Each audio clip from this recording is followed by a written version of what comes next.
Welcome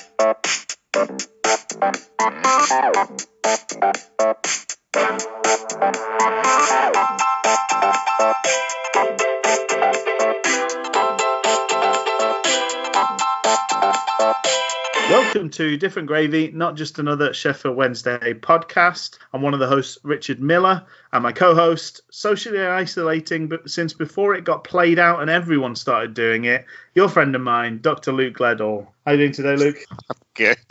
I'm good. I kind of identify with that because I think the other week before it kind of really kicked off, it was hideously bad weather here in Calgary. So it was a weekend of bad weather. Then I went to the office on Monday, and then ever since then I've been working from home. And generally every time I go outside, I look at everyone with side eye, like they might infect me or I might infect them. It's weird how immediately everyone has become sort of like the enemy. It's so strange that what it's done to our minds. I was I too live in a city, and went for a walk the other day, and I was sort of like literally changing sides of the road so as not to bump to people, and also became very aware, like if I could smell someone's perfume or aftershave, I was like, I'm probably too close to them. If that's the case, I probably need to like get even more socially distanced than I currently am doing. So Rich Pacino, scent of a stranger, hoo-ha. Hoo-ha.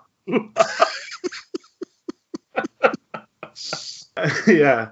Apparently in New Zealand they've stopped calling it social distancing and they've started calling it physical distancing, because you don't want to be distant from society, really. You just need to not be near people. I think that's quite nice. That's nice. I like that. I think everyone should sort of adopt that. Physical distancing, not social distancing. Because it does, yeah, it's like keep out of society is what social distancing sort of implies. Yeah, so not much in the way of Wednesday news, particularly this week.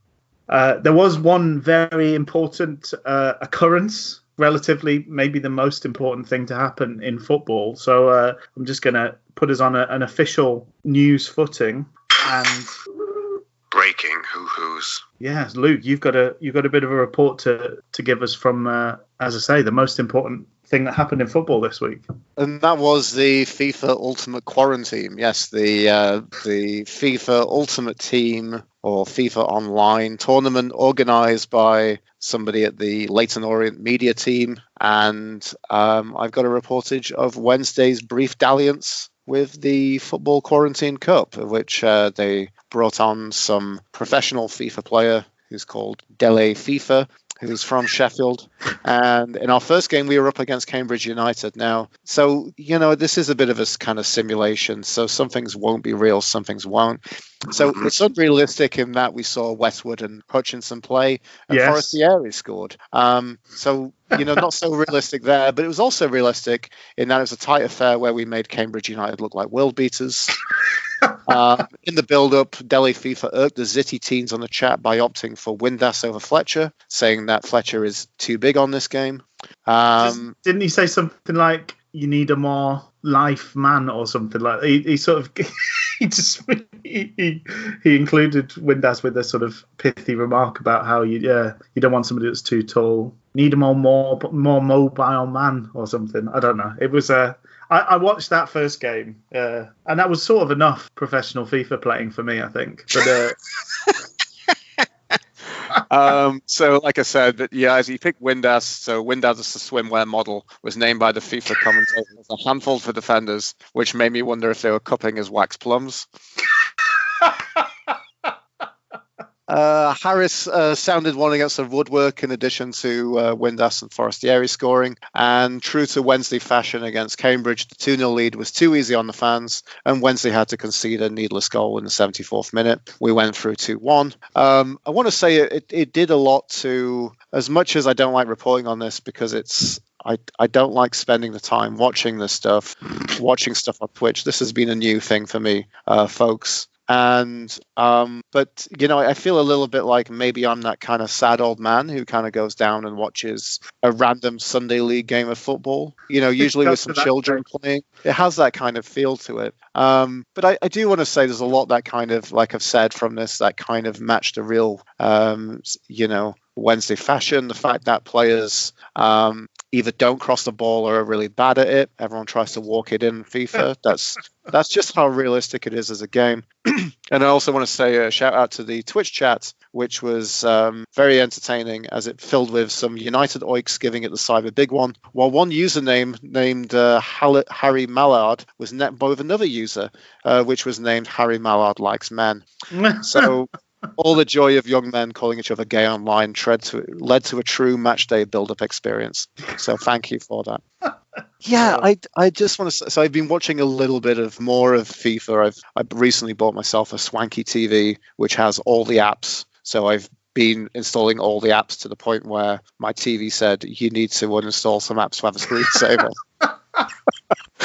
Which is great. But anyway, I got a Twitch app on there, so I watched it through my TV. And, I've been watching a few kind of the great unwashed. Not that I can really comment because we're all in lockdown and we're probably not washing as much as we should.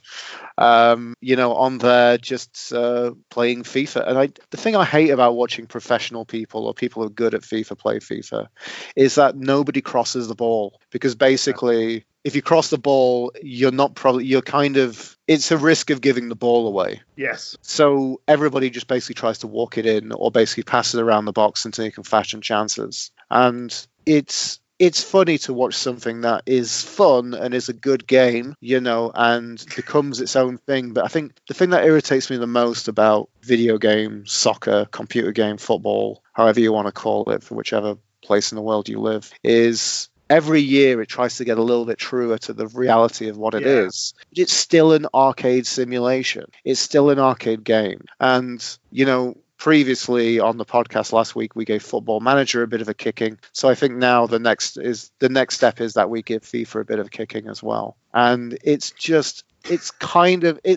fun to play. Maybe it reminded me a little bit of tennis in that it's fun to play. I don't like watching it, Take that, Roger Federer. Luke is avowedly not a fan. Okay? I think you're right. I think football games, I'm a man who's sort of become more of a FIFA man over time, but I have previously been a devout Pro Evo person. But I think by and large, what it boils down to is you end up playing each iteration's. You're trying to play to the weakness of the AI, and so sometimes that's crossing, sometimes it's getting to the byline and cutting the ball back. In this FIFA, it's getting your striker one-on-one with the defender, basically, so that you can turn them. So yeah, you don't end up playing the game of. It's not like you've got all of the. It's not a chess match where you've got all of the pieces to play with. It's sort of an ever narrowing corridor where you're rewarded more and more for doing the one thing that the computer's not set up to defend against. Yes, exactly. And so saying that, let's just kind of finalize that. So the brief dalliance. So game 2, all the pomp and circumstance of a pre-season friendly in Holland as we were drawn up against FC Groningen. Oh. And it makes me want to ask, we must have played FC Groningen before in a pre-season friendly. Oh, it's a big call. The big call. Are you going to get the Googles on that one, Richie? If you want to do that, then I can carry on with my please. My pithy review of Game 2. So behind in the 40th minute, Groningen striking around the box, and no one touched him before lashing home. Luke felt like he was back watching Wednesday yet again. All of this led to the 60th minute. We had 2 up top, the unlikely pairing of Fletcher and Harris. Fletcher replacing, FIFA handful for defenders, swimwear model Josh Windass. The 76th minute, all this led to our FIFA representative Tom Daly go all out tactics-wise. The 87th minute, we had the comfort of a offside Fletcher goal and me saying, yep, that was that. And just like any cup dabbling, our season is over to focus on the league. And then I said, oh, wait. So I've done my part, Luke. We played them once, 21st of July, 2007, 1-1 draw away at FC Groningen. I'm saying it was away. It could have been anywhere. Could have been the south coast of Spain. So there you go. So I don't understand FIFA and I don't understand Twitch. But You're I tried. Old man yelling at the world. Old man yells at cloud. That's me. Maybe I'm yelling at the cloud now that we're all working from home. What is this? I don't understand it. Where is the cloud? Which cloud in particular? Why isn't SharePoint more easily navigatable? Because it isn't. It isn't. It's rubbish. Anyway, so there we go. That covers the FIFA Ultimate Quarantine. That is your news for the week, other than the Star publishing a 4-part deep dive interview with Ryan Lowe, which I haven't got to because I'm not desperate enough to give the Star any money. And they did have a quick interview with James O'Connor, which I like because James O'Connor is a player that I love and adore very deeply. Ah, what a treat. Certainly, pound for pound, best clapper.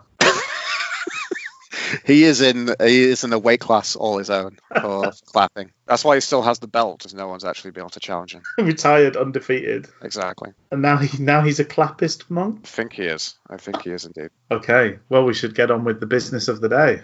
We had an idea in terms of a feature. We thought it would be fun to go through some of our favourite Wednesday memories, and in particular, our favourite goals through the years. I don't know how you feel, Luke, but I think when I was sort of looking back through the years, I think goals have been so hard to come by often for Wednesday that most of the goals feel quite special. They're true. They are. I mean, it's. Typically, as I'm kind of very aware now, I live in North America. There's a very kind of North American sports have a very goal and point centric mentality, which gets a bit ridiculous.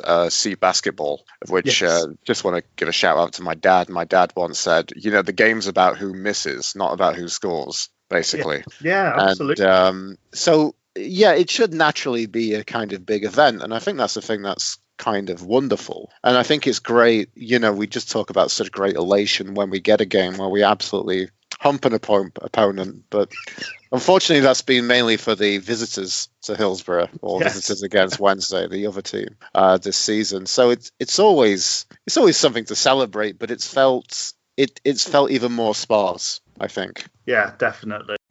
Also, reflecting back on the years, I think sparse has been, we've had more famine than feast, in that regard. I think I'm just thinking back to sort of, we obviously had the promotion years that got us up, which were much more exciting and had very meaningful goals in them. But the years following those promotions left us with, pretty thin gruel, and almost every goal in and of itself being very exciting. And I was thinking like Stuart Gray time, I think we barely scored at home that season, for instance. So like if you're a fan that only attends home games, you would, it was a very rare occurrence to see a goal under Stuart Gray, even though I enjoyed his tenure as manager by and large, and maybe one of my favourite managers of recent years. But yes, Sturrock struggled for goals, and when Dave Jones before Stuart Gray took over, we struggled for goals. So yeah,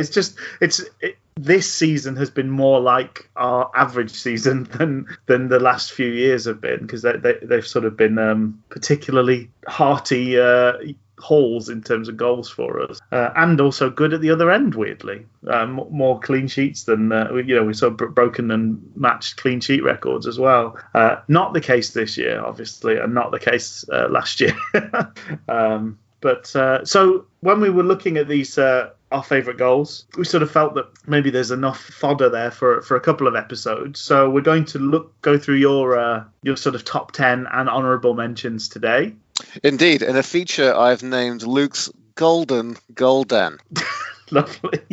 Unfortunately, I just came up with the idea and the concept just before we get in, so I haven't actually managed to populate the kind of strategic or blueprint plan of how this golden would look. Like, do we have any? I'm sure there'd be a small fridge and we'd have a selection of pops in there that would be delightful and delicious. I'd even have some pops in there, Rich, from before the drastic sugar tax was implemented in the UK. Back when I can remember having a pop that was fizzy and sugary and didn't have sweeteners in. Anything in particular? I like, what can I think of off the top of my head? Like a fizzy Vimto would be nice, a Tizer. Yeah. They're always good selections. I like a ginger beer. I'm a man who likes a ginger beer. And there's something that was lovely. Bar's cream soda. Oh I yeah. remember as a young man getting a cold one, but it was purely of a cream soda, and it just, that kind of delicious sugary cold bite is the type of thing that you would expect to say from someone who probably has a sugar addiction. And famously, Luke, you had your sugar addiction led you to a run-in with the cops in Los Angeles a few years ago. It did indeed. Yes. Do you want to tell that story? There's not a huge amount to the tale, but Luke was drinking a Bundaberg ginger beer out of a paper bag, doing a sort of hobo impression. And the authorities pulled over to take a look. Because I'm kind of white and an immigrant and maybe a little bit kind of playful and silly, it worked out okay for me. And he said, "You know what that looks like, right?" And I was like, Oh, yes, I do. And the fact that it's ginger beer as well, which really annoys me. Like, I do like ginger beer very much, and I've even had people here don't really understand what ginger beer is. Think, oh, so you mean something that's alcoholic? I'm like, no, it's soda, it's a pop, whatever you want to call it. I believe one of the cops sardonically said, "Sounds like something out of Harry Potter." It did indeed. That was a good impression. Oh dear. No, I wish I could have gone back and I maybe would have been pushing it if I'd have like just kind of dim and be like, "Oh, like a butterbeer, hey. Hey. Accio, piss off." I thought about some problematic things I could say, but I'm just going to hold off on that one, basically. Luckily, despite the fact, I guess, Rich and I probably walked around one or two mildly sketchy places in Los Angeles, we're here to tell the tale. We have. Yeah, we've lived to tell the tale. You have lived in particular to take us through your goal then. Okay, so first of all, I've come up with a top 10 and I've done honourable mentions. So it's difficult to kind of narrow a lot of these things down, but I felt of doing like a trio of honourable mentions, which I'm just going to cover at the top here. In no particular order, the Ross Wallace goal against Arsenal. Brilliant interplay and a lovely clean hit from Wallace. The best goal of a very classy outclassing of Arsenal Football Club. That was one of the joys of looking through some recent goals for this project. Oh, that was such a great night.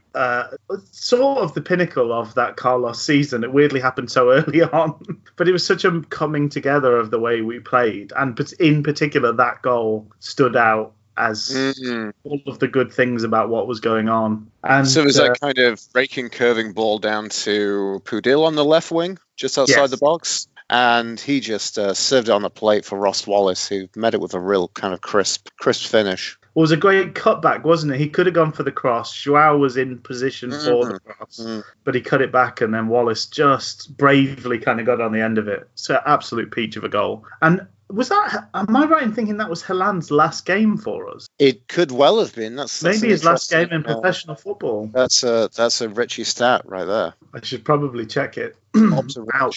But he shared the wing with Pudil, and they were quite a formidable pairing. I mean, the pace on the break was really how we managed. That really does kind of call back to a time of when Pudil was actually like an incredible left back for us and really got forward and was, he was something else. And then I think he's essentially, do we have 1 season or 2 seasons of Pudil being good?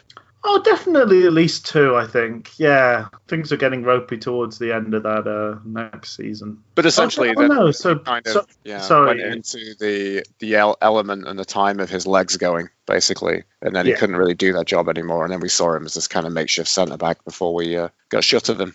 Yes. Sorry, Rich. Yeah, just looking at this. So Helan actually played the whole of that season and actually played fairly often, it looks like. More often than I remember him playing. That's the 15-16 season. And then 16-17 he played just the once against Cambridge, a losing effort against Cambridge in the EFL Cup. And that was it for Jezza. For Mukhtar. Mukhtar, indeed. He was a bit of a divisive figure, was Jeremy Helan, but I liked what he brought to us, and in a time when we had so little pace, he had terrifying pace at times. Mhm. He didn't always have full control of the football when he was running with it, but certainly could get from A to B about as quickly as you'd like a player to be able to do. Very much so, yes. So that was honourable mention number 1.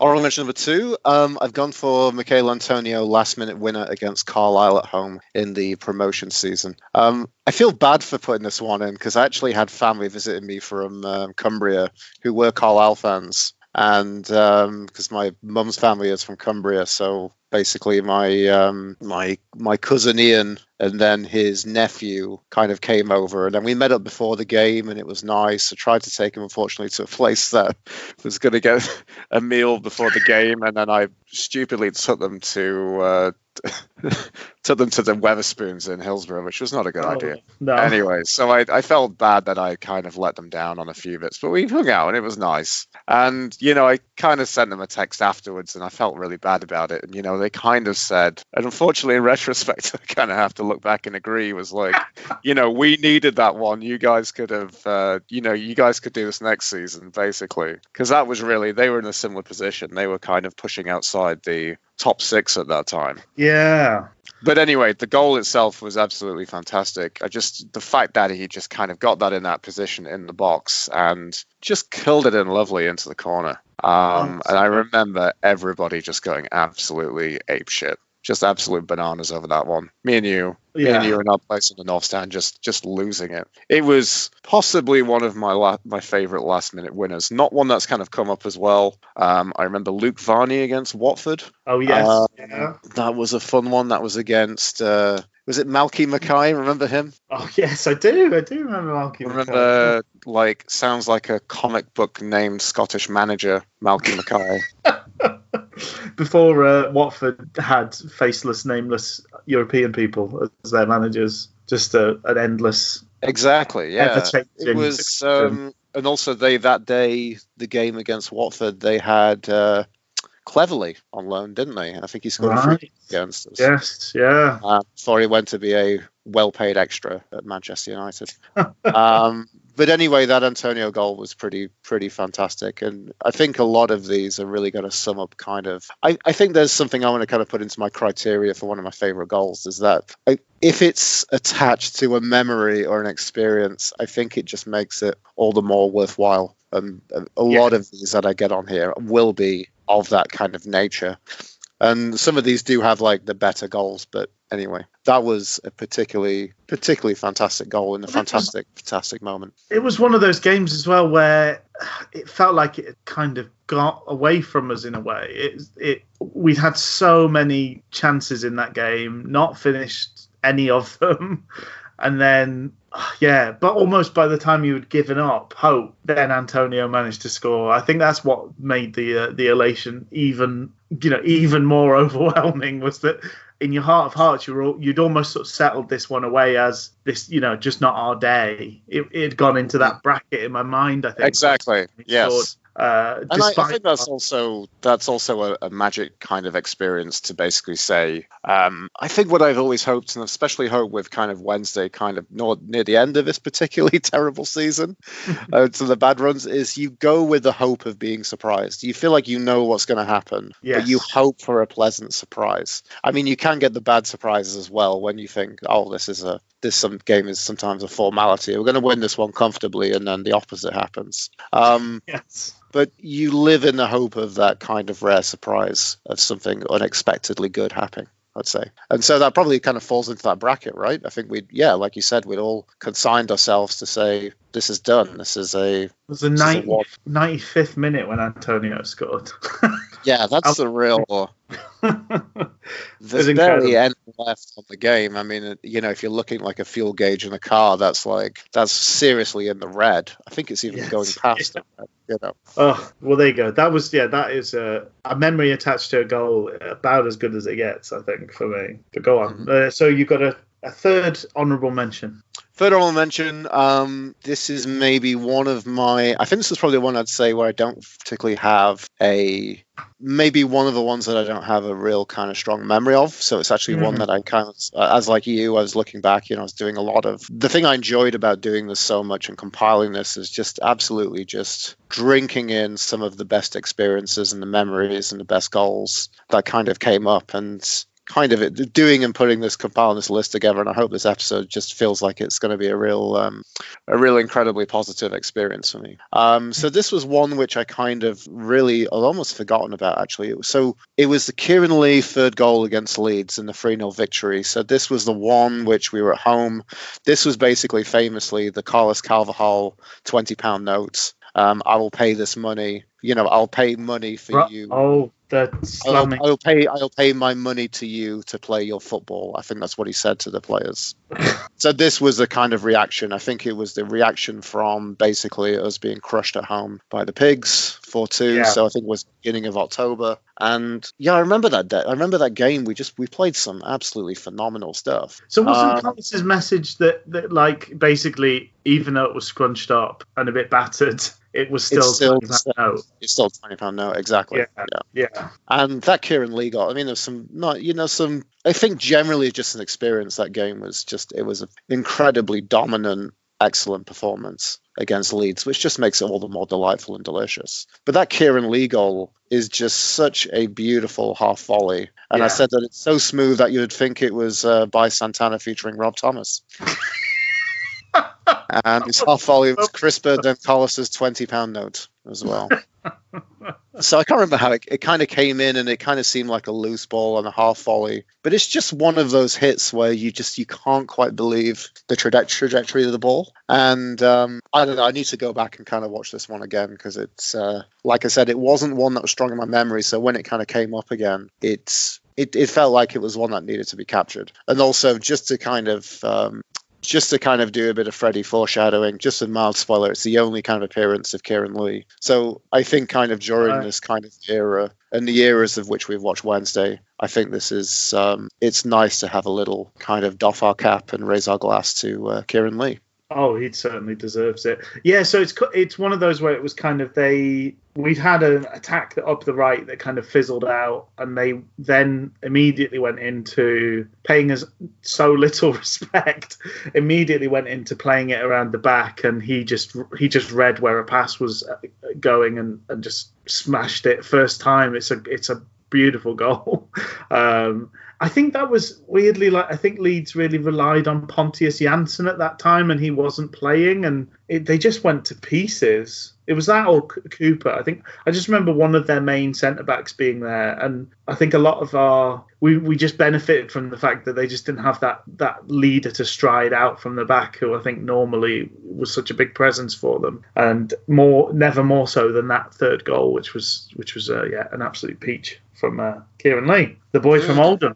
And coming into the top 10, so positions 6 through 10, Rich and I kind of decided on this mentality of basically saying that, we would have like a little bit of coverage and then really go deep on the top 5. So just to kind of segue to what you said previously, actually, the man who you said could get from A to B incredibly quickly, Jeremy Holan. And it was his goal against Charlton. So maybe another last minute kind of one we can kind of look at here. I think it was the 2-1 victory we had against Charlton, or maybe it was 2-0. It was the one actually where I think it was just before Christmas. I'd come back from Canada for the first time. I'd been to Toronto and had fun, but spent a lot of money and came a little bit licking my wounds before I moved to Calgary in January of 2013. And things have been so fantastic. I've been here for just over 7 years now. And but basically I was back and I was hanging out with you. I guess it was that kind of, it was after the promotion season. It was, I don't know if was it still Dave Jones at the time, or was it someone else who was managing at that point? I can't remember how much we saw of Dave Jones as a manager at Sheffield Wednesday.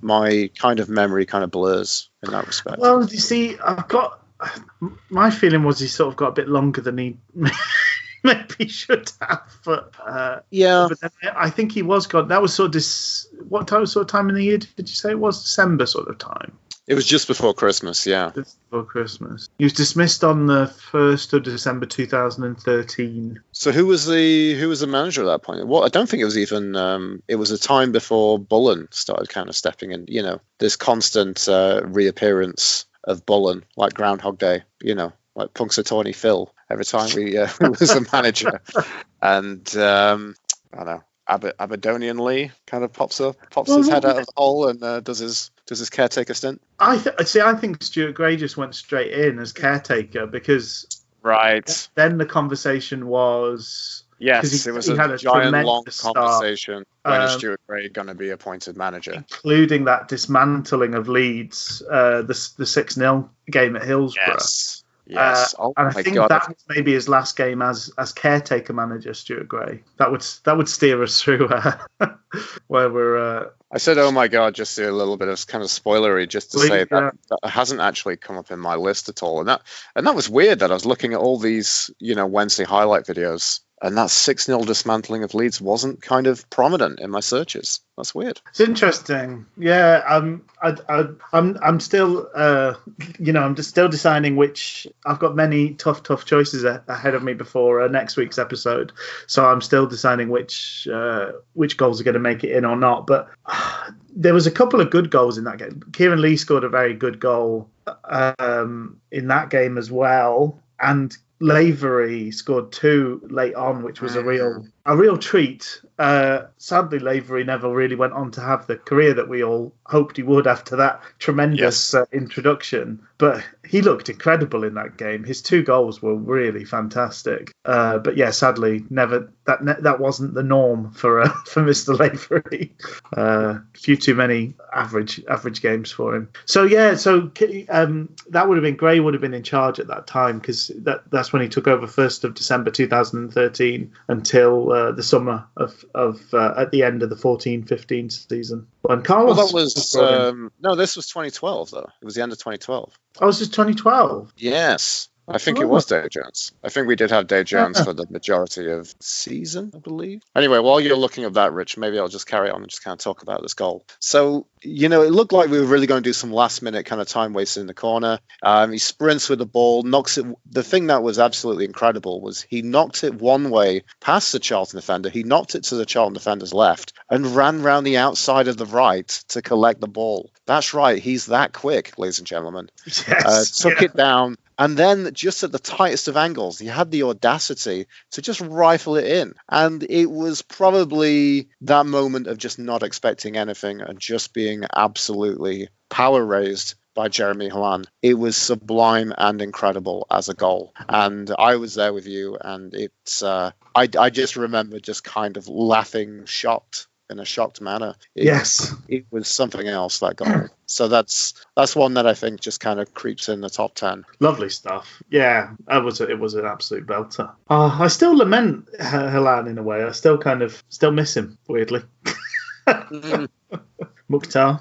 Kind of roughly coming in, not in kind of any great order. I'm going to say number 9. I'm going to say Tommy Spurs scored an FA Cup goal against Fulham.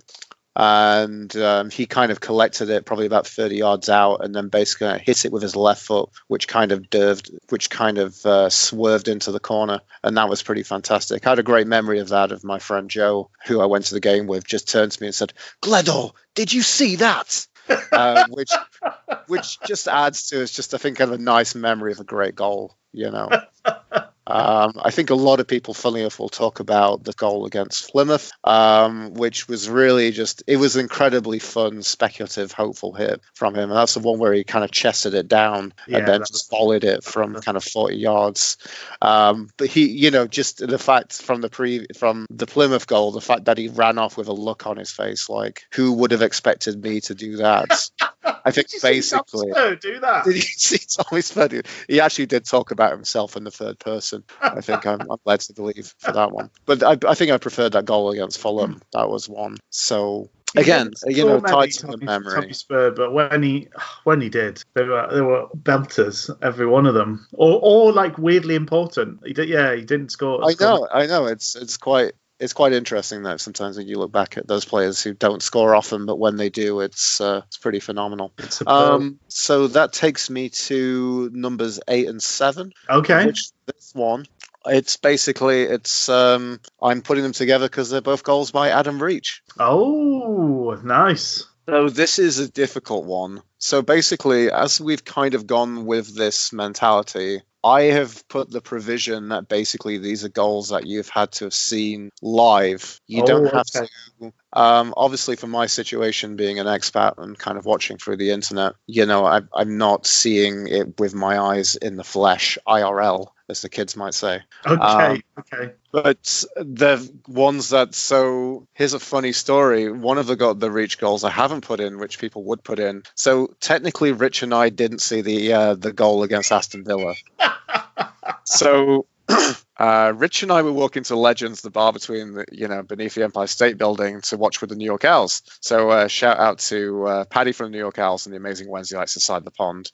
Shout out to all the people at Owls Americus and the excellent Owls Americus. We love you all, my continental Wednesday brethren. So anyway, Rich and I were on the way there, and I think we got there about 5 minutes in. So Rich turns to me and says, "Oh, we've scored," because he got a flash score. Rich had the flash score update, so I think we were kind of walking around. We were walking around New York, so unfortunately, I think we were right by the Empire State Building actually when we heard about Reach scoring. So we quickened our pace somewhat. I seem to remember we were kind of semi near the Flatiron Building, but I guess that's not. Maybe okay. Yeah. I don't know. A lot of New York feels quite dense. We were in New York. That's all that can be said at this point. I looked down at my phone, I bump into a guy, he's like, "Hey, I'm walking here." So what was this difficult? Okay, so number 8, I'm going for that phenomenal dipping volley against Leeds, which again was against Leeds, so has a particularly fantastic piquancy, as you say, yes. And also just added to that, I love the fact that he's just kind of, at the end of it, he just does a mini kind of twirl for the audience. So that was, again, it's difficult to pick. It's difficult to pick your favorite out of the Adam Reach goals. So I've gone for that one at number 8. Number 7, I went for the one against West Brom, which was just an absolute bullet from his foot. Do you remember that one, Rich? Yeah. Weren't they back to back? They were, yes, because we. I don't know if it was was it Leeds or was it against West Brom? I don't know if the comments are saying he's having a goal of the season competition with himself. I think that was maybe Rob O'Neill who was coming out with that one. But I difficult think to maybe pick. I've also kind of looked over the Forest one, the one against Forest. Oh, yeah. Which was just... Is that with his swinger, that one? That was with his right foot as well, wasn't it? It was with his right foot, yeah. And it was just one of those that looks like it's continually rising. So they're always ones that are particularly great. Yeah, again, maybe a guy that doesn't score quite as often as maybe he should or could, but when he does, it's nearly always an absolute treat.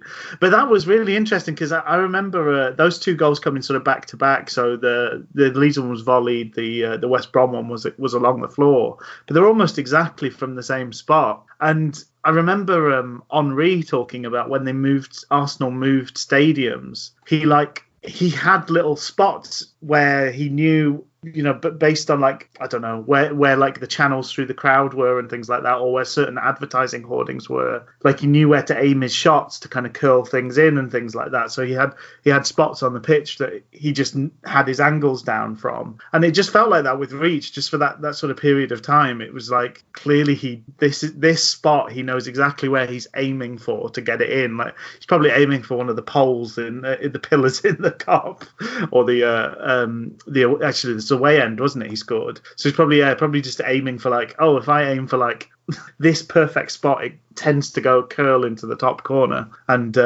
absolutely nailed it 2 games running. Good old Adam Reach. Yeah, and so coming into my 6. This is one which I've had to kind of really I tried to not say these are any great order, and then I tried to kind of give a rough order. The reason why is because this goal had to kind of miss out, and I'm kind of slightly heartbroken that it is. You almost sound choked up, Luke. Hopefully you can feel the emotion kind of tearing in my voice, as well as my throat. That's probably a bit thick from the fried egg sandwich I just ate before the podcast. Lovely. Oh, Beautiful imagery. Should have a glass of water, really. Anyway, it is Chris O'Grady, Cogber himself, against Sheffield United at home. Yes. A pivotal moment, beautiful pinpoint cross, lovely cross from Adam Buxton, and the barrel-chested Cogber nodding home. And so many memories from that as well. The fact that I still think that if I would get like a custom phone case, I think in my mind the image I would get would be Semedo on his knees praying. Yeah. And probably just the, and then you have the kind of slightly bird Chris O'Grady kind of running away as well. And, it was Gary Megson's last present to us as Wednesdayites as well. And yeah. It's difficult to kind of look back. I understand there's a big, I probably like a lot of listeners, I go on Al's Talk and there's the joking cult of Megson. The cult of Megson. There's a username, I think it's Simonak Al, who often is a card-carrying member of the Stonecutters-like crew, Cult of Megson. And I know it's divisive, but I think there's still a lot of good memories can be had from having, Gary Megson as manager and what he gave to us as Wednesdayites, even if it was sometimes a bit difficult to watch. Sometimes that end period was pretty bad. Failing to muster to beat Chesterfield was difficult. But to have that in that pace of the season was something incredible. It was that was a huge memory. I mean, the draw at the sort of comeback at Bramall Lane earlier that season had been, I think that was a pivotal moment as well. And none of the goals were particularly good, but we had an identity about the way we played. You knew what Megson's Wednesday team stood for. You knew what we were trying to do in games, and I think everyone was able to rally behind that, partly because of Megson's personality, but he gave us a lot of pride back. It was a really important period for the club, and the fact it ended on that game, I mean, who beats their city and promotional rivals and then gets sacked? It's such an odd... You're right. I mean, the games before that, I think we'd gone 5 games without a win or something like that, which is not promotion form. And we got absolutely thumped in one of those games. So if we hadn't beaten United, I think people would have understood the change of manager. But the fact that we'd beaten United sort of felt like, okay, well, maybe we're back now. And it just felt then so strange to have Megson lose his job. Especially with that kind of rival mentality, the baiting. I never really heard, the funny thing is, I never heard the United fans chirp on about the whole mind the gap kind of thing. And then getting to use that against them because they were, 3 games clear, 7 points in hand. As they said, the game they could afford to lose. Yes, and then to have the finale that they couldn't afford to lose. Yeah, it was such a huge momentum swing, wasn't it? That game that was so pivotal. Yeah, amazing. Well, it's a shame it has to miss out. It was a very fine goal and so important. But we're in tough territory. These are the best of our lifetimes. So there's going to be tough choices all the way along. So are we treading foot now in the top 5, Luke? I think so. The rarefied air.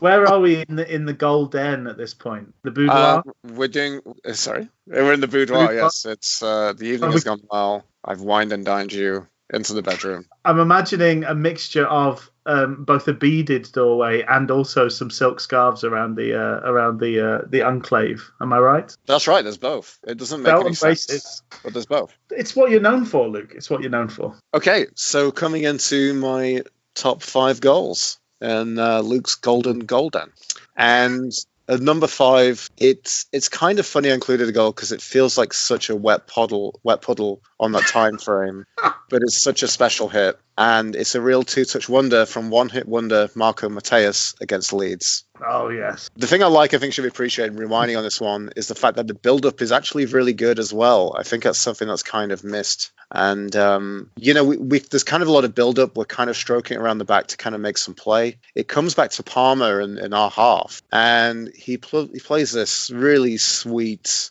curving through ball that Matthias really times his run perfectly. And I think that's something that kind of is forgotten about. It's forgotten about, yeah. The build-up to this goal is kind of forgotten about because of everything that he does. And his invention to think in that situation, having a player on him, making a deft flick over him, and I think that was with his right foot, wasn't it? The flick was with the right foot, and then the finish was with the left. Exactly, yeah. So to kind of do that, and I think that was actually Jake Cooper, the Leeds centre-back. Yes. Again, another delicious goal against Leeds. How many could we pick? There's been a lot of great goals against Leeds.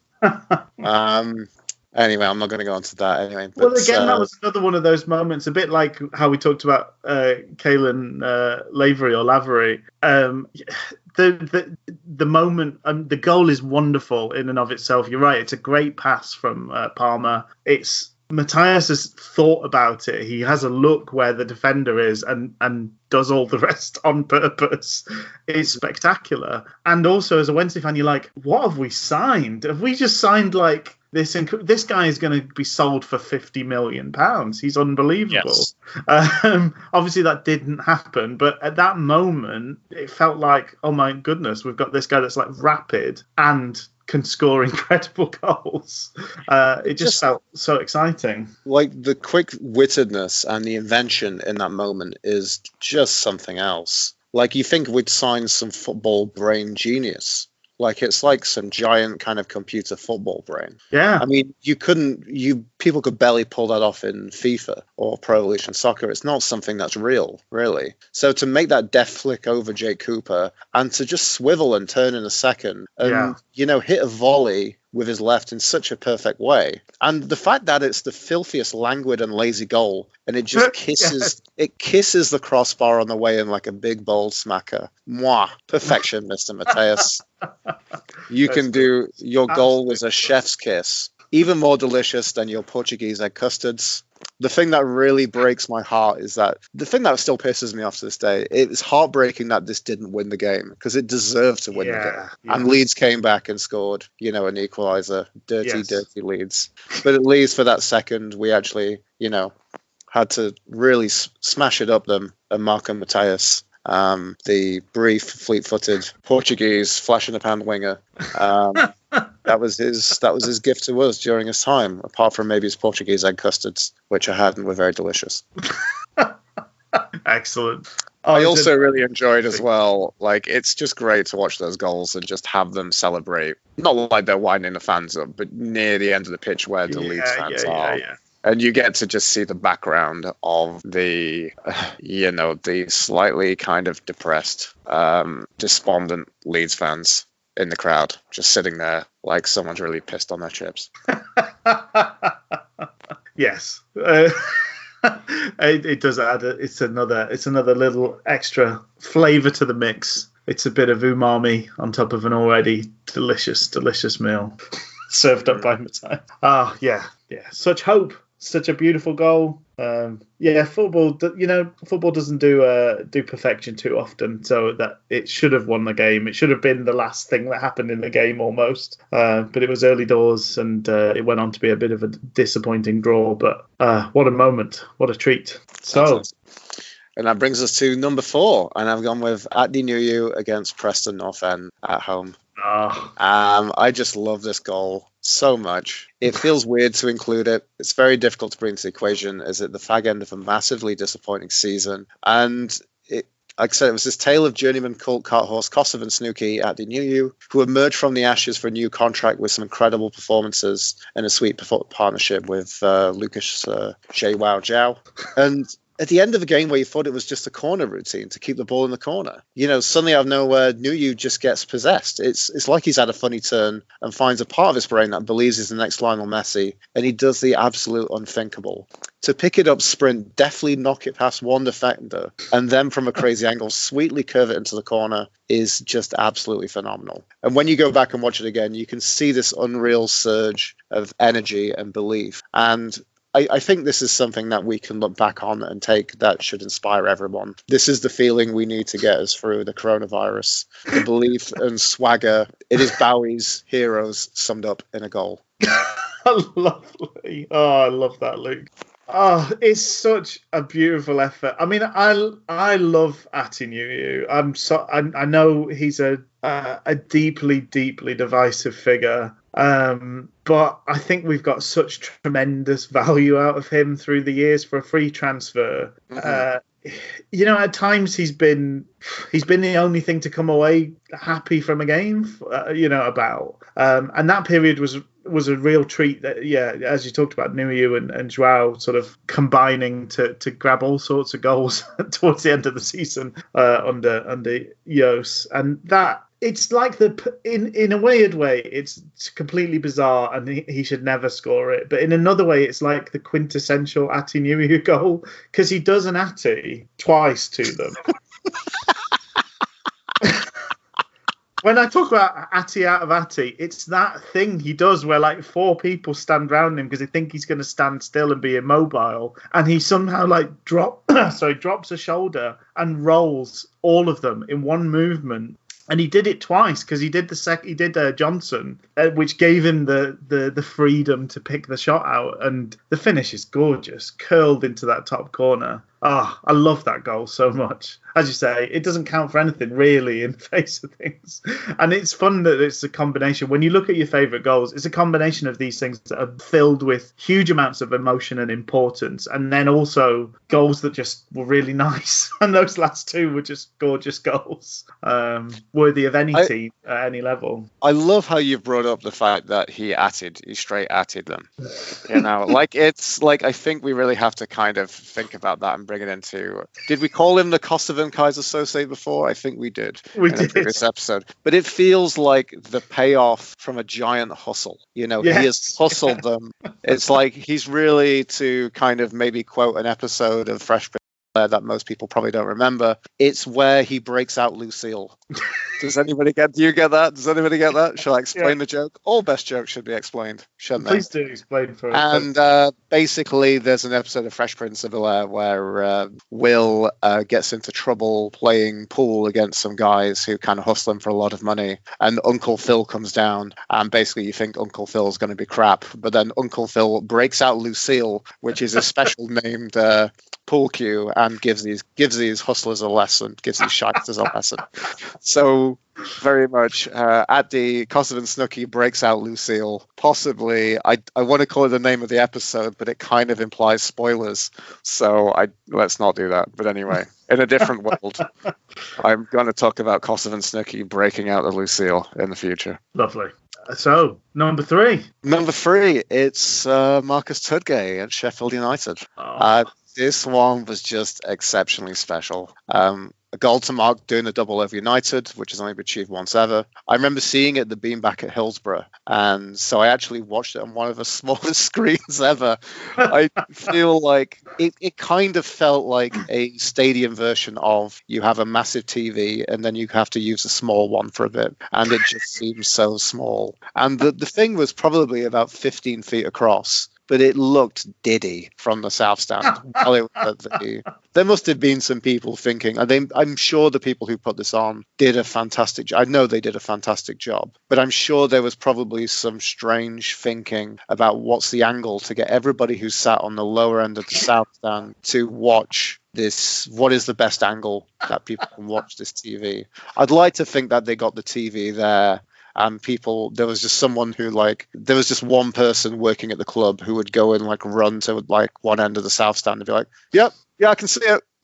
And then they would go and run back to the other one and be like, yep, yeah, it's still good here. And they would keep doing that in numerous positions. And I really hope they did that because that was fantastic. Anyway, so as with 9,000 odd Wednesdayites, it just made an incredibly surreal experience. So, and I remember it being a really crisp and beautiful sunny February day. And you could just feel that collective energy of nerves and excitement. Yeah. And it made everything around the goal seem so incredibly surreal. And looking back alongside everything that goes to the finish, I just love the fact that it feels further from the goal in memory. But watching it back, I just love the way it rises continuously on the way in the top corner. It's like a torpedo going on the water. And you know that people say it's stranger than fiction. It feels like something you can't animate or replicate. Like, I wouldn't believe if they did one of those Gareth Bale for Spurs against Inter Milan drawing goals. Do you remember that? Yes. It's one of those goals where it just feels like a magical hit. You know, the other day I was looking back, I think when I was looking back through YouTube, there was someone said, I think one was, it was December, maybe 2009 or something like this. It was a goal of the month competition. And it basically said, this is the best goal of the month competition there has ever been. And it had the Michael Essien goal. Oh, yes. And the one, it just, when he kind of hits it, there's something slightly surreal or off about it. Yeah. It feels like it's something from Uncanny Valley, really. It's almost like, to borrow an analogy from another sport, people in combat sports talk about quite often a knockout blow feels so dramatically different to a standard punch, in that there's resistance to a standard punch, but quite often a knockout blow, because the person hasn't seen it coming, it's just like you're punching nothing. It's such a smooth action that you go through, and it's almost like the footballing equivalent of that is goals like that Tudgay one, is that you're always trying to hit the ball like that. It's just so rare that all of the physics combine perfectly to let you hit the ball at that angle, that pace, as you say, that continuing rise. Because Paddy Kenny, a very good goalkeeper, does everything he can, but he can't get near it. And that goal also, one of the real treats when you watch it back on the highlights, is there is a United fan stood behind the goal, about to do the big arm you missed gesture, and he crumples in a heap as it hits the top corner. It's gorgeous. It's so good. The Schadenfreude, all aimed at that man, is just beautiful, tantalising. And as you say, such a special, doing the double over United, that hadn't been done for so long. And Tudgay, a guy that didn't get that, he was kind of a 10, 12 goal a season striker sort of guy. So kind of out of his wheelhouse to score such a thunderous strike like that. So what a treat all round.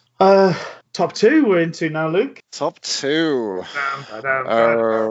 Okay, wow. So I wonder, these lists are very personal. So there's a lot of, I'm glad that I could do this and put a stamp of my personality of what I've looked over, alongside probably some goals I think everyone's going to look at. This one feels like it's probably going to come out of left field, but it's one that has an incredibly special memory for me, and I think it might do for you, Rich. So it's David Prutton away at Oldham. Oh, yes. So it reminds me of such a special time in Wednesday memory. And to get a little bit homoerotic, it's a big part in mine and your Wednesday relationship. Yes. Especially being part of the promotion season, but going to Oldham away and just having a really convincing and sweet victory, topped with a goal as special as Prutton's, was just something else.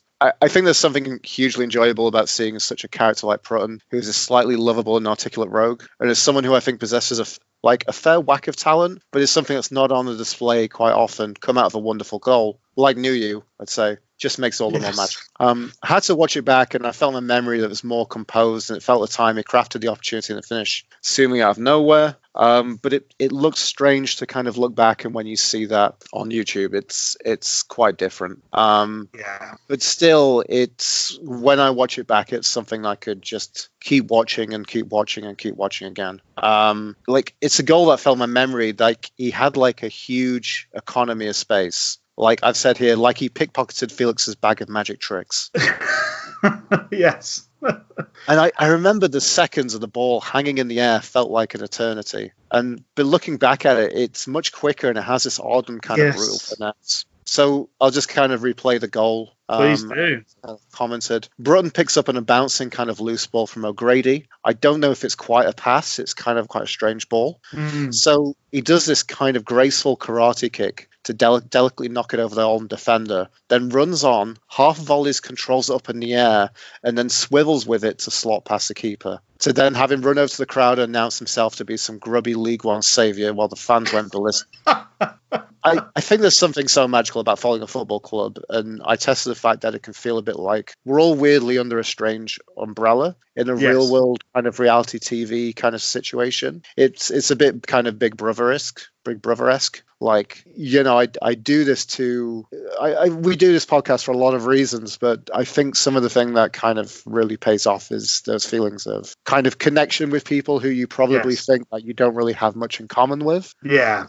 And, you know, have those moments where you feel part of something, and that connection to your fellow fan it's like a drug that you can't replicate. And I remember the noise and the thrill and just being hugged by some lovely random guy in front of us. Just turning around. It was just an absolute blissful memory. And I'm crying already. It was something else. It was. I've weirdly, that's one of those games I remember all sorts of bits of it. Because you came across on the bus, and I drove there, and I remember coming across to meet you. I also remember I weirdly got interviewed by, there was some like fan TV channel. I don't think it ever really took off, but they would hand out these little yellow tokens to people, and you could go on and see videos of fans outside grounds.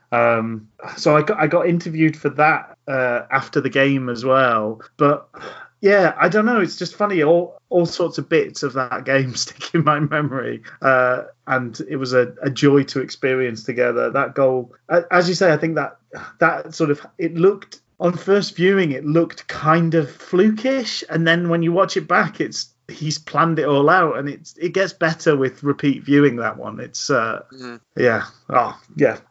brilliant. What a treat to remember that one. Which brings us into numero uno. It's number one, top of the pops. And ladies and gentlemen, so I podcast in my bedroom here on the sunny beaches of Calgary, Alberta, Canada. And on the wall above my desk where I usually broadcast, and now, annoyingly, where I work from, are two pictures that I've got framed. So one is a cartoon of my beloved Hillsborough. I think it's done by the people at Goo Design, and it's very nice. And the other one is a sensible soccer-like recreation of his goal, and it's the Chris Waddle free kick against Sheffield United in the 1993 FA Cup semi-final. I think I have to put this number one. I actually watched this at the old Sheffield Star offices with my dad, who worked for the Star at the time.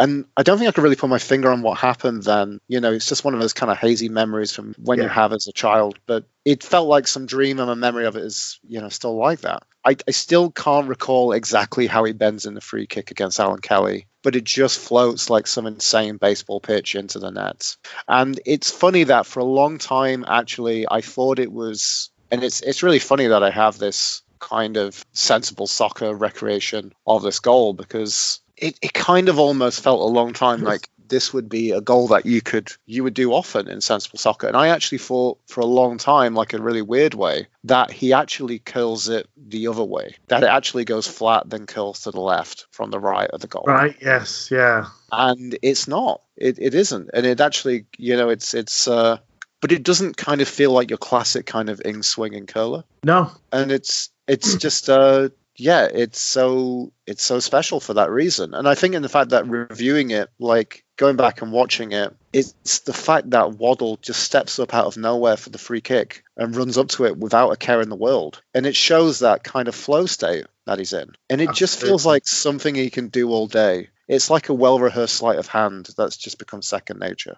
And I'd say, you know, sleight of hand because he's the man that the Marseille fans called Magic Chris. And it makes sense that it was such a way with words, the French.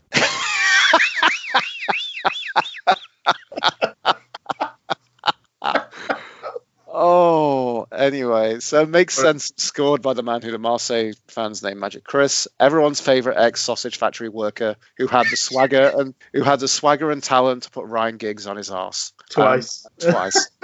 To do that in a huge game means it is and will be one of the highlights of Wednesday's history for as long as this football club shall live. And finally, when I get older, I understood why it's worth him getting a massive erection over it. I was going to mention the war boner. It's definitely...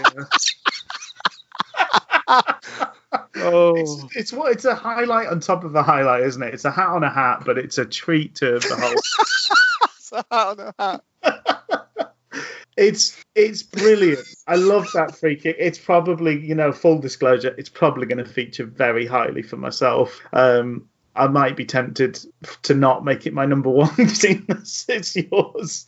But he's so far out. I think because it would have been Kelly, I think, was their goalie. Is that right? Alan Kelly? He was a very, very good goalkeeper.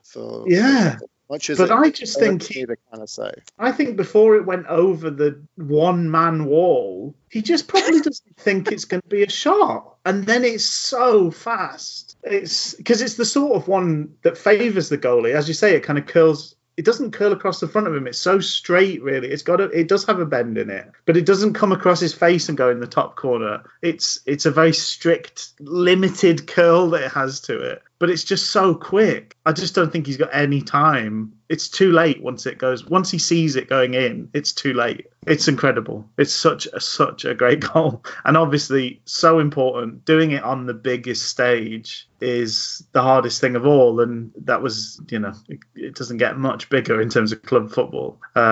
Unbelievable. Tremendous. Thank you so much. Anything that Paul Gascoigne can do, yes, as the commentator said as well, which is just another little bit of icing just on it's just such a beautiful cake. I'm holding myself a bit of a hostage to fortune, but wherever I can find decent quality clips of the goals, I will drop them in the show notes. I'm immediately regretting saying that because that will be a bit of a pain to do, but I think it will add to the enjoyment of the episode no end if you can revel in watching the goals as Luke so wonderfully takes us through them. Thanks so much. What a treat. I hope people have enjoyed that. And if you've got your own sort of hidden gems or suggestions, do feel free to shout them out to us on social media. Maybe we'll do a bit of a wrap up if there's some that we've missed. We might do a bit of a wrap up and a review of those as well. But I think that's probably it for this week. And thank you so much again, Luke, for taking us through into your goal den. I feel very relaxed. I'm not wanting to suggest you've slipped something in my drink, but I'm feeling quite sleepy now. I'm gonna bid you adieu and wish you a pleasant week going forward, and we'll talk again. Sounds good, Rich. Until next time. Cheerio.